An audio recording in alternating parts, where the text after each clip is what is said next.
In this video, I want to give you guys a quick update on a brand new open world Souls-like title. It has showcased 9 minutes of gameplay, and that is Bleak Faith Forsaken. We'll talk about that, and also, looks like Mocap for the next Spider-Man game possibly has begun. That's a rumor for now, so take it with a grain of salt. We'll talk that in just a little bit. But Bleak Faith Forsaken, an indie open world, a Souls-like title, has gotten 9 minutes of gameplay. I would recommend you guys to check it out. It looks like a pretty good Souls-like visually. It looks solid. I mean, obviously, it's not like the biggest budget game in the world, but it still looks pretty good. The game notes explore the last remnants of civilization in a vast, unforgiving, and interconnected world. Learn what is left of its history. Discover pockets of civilization in the perpetually expanding omni-structure. Lose yourself in a journey unlike any other. It's open world and exploration at the heart of the game. Explore the omni-structure for the first time ever, rich in atmosphere and rife with danger. Be prepared to be immersed in a new world unlike any you've experienced before. Not every path is paved and catered to you, so be prepared to run, climb, leap to ascend in Bleak Faith Forsaken. Hardcore combat experience. Combat is dangerous and will push you to your limits. Positioning, timing, and resource management are all things you must keep in mind at all times. Expect to be challenged in RPG progression, and playstyle versatility is at the heart of the game as well, and the game also does note epic boss fights. I know the Souls-like genre has been done quite a bit, and it's not everybody's cup of tea outside of, you know, the core titles, but it's a genre that I think people are always down to explore new games out of, so Bleak Faith Forsaken I think is going to have an inherent level of interest. The game does have its own Steam page, and it does note Q4 2021. I'm a little bit skeptical on that release window. Like I've been saying, if a game doesn't have a release window at this point in July, and, you know, it's scheduled for 2021. I just don't know if it is going to be a 21 title. I think Horizon and Halo are going to end up being 2021 titles, so this could easily be a 21 game, but we'll see how that turns out. Some monstrosities of creatures in here as well. Pretty dark as far as that's concerned, but excited for this one. I think this could be a game that ends up surprising a lot of people, and relatively hefty system requirements here as well for the PC version of the game. It will be coming for PlayStation 4 and Xbox One, but those versions of the game will be released after the PC version, so that is something to keep in mind as well. So check the gameplay out of that title. I think it is going to surprise some of you guys.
Alright, moving on from that, there is a rumor going around that motion capture for the next Spider-Man game has begun. Earlier this week, Miles Morales actor Najee Jeter posted a picture of himself on Instagram wearing a motion capture suit. The post was soon deleted after, so that's going to make people connect the dots and think that motion capture for the next Spider-Man has ended up beginning. Obviously, I don't want to get into spoilers, but there's a lot they can go with after the ending of Spider-Man and also Miles Morales. But the ending of Spider-Man left a lot of, plot points to go forward with, and I'm very much excited for the next Spider-Man. I think that could be one of the standout games on the PlayStation 5. Obviously, we probably won't see it for quite a while, given that Insomniac has been pretty busy. Miles Morales came out last November, and Ratchet & Clank also just came out, so I wouldn't expect Spider-Man until, honestly, probably 23. Like, I think 2023 is a good bet for Spider-Man at the earliest. I could see late 2022, but we're still talking a very, very far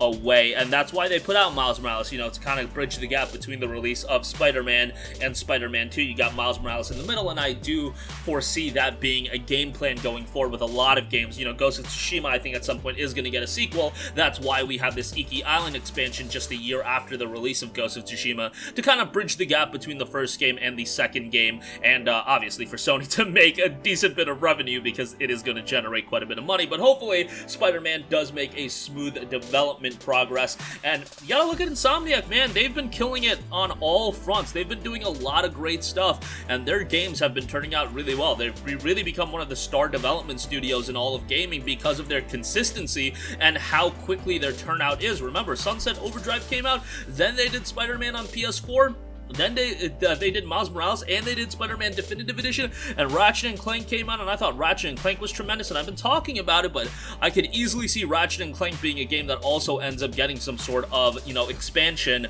where they add like Rivet-centric levels or something like that, where you can explore her character a little bit more, because there's a lot of things you could do with her and her backstory, and I think it makes sense. And given what they've been doing with their games, I just think that's going to be their MO going forward, where they can re-release content for these games, or re-release the games in general in director's cut forms, or expanded editions, or standalone expansions, whatever the case may be on that. But as far as Spider-Man, hopefully that is out before, the end of this decade, which I'm sure it will be. Let's say the end of this half decade, by like 2025, which again, I think it will be. I think 2022, late 22, or sometime in 2023, it makes the most logical sense. But that's going to wrap up this one. Definitely let me know your thoughts in the comment section down below. What do you think about Bleak Faith Forsaken? Is it a game that seems like it'll be up your alley? Let me know. And Mocap for the next Spider-Man game potentially has begun. We'll see how that turns out. Maybe it's just a coincidence, maybe it's unrelated. We'll see, and we'll keep you guys posted. That's going to wrap up this one. Sound off with all of your thoughts in the comment section down below. Thank you for watching, and goodbye.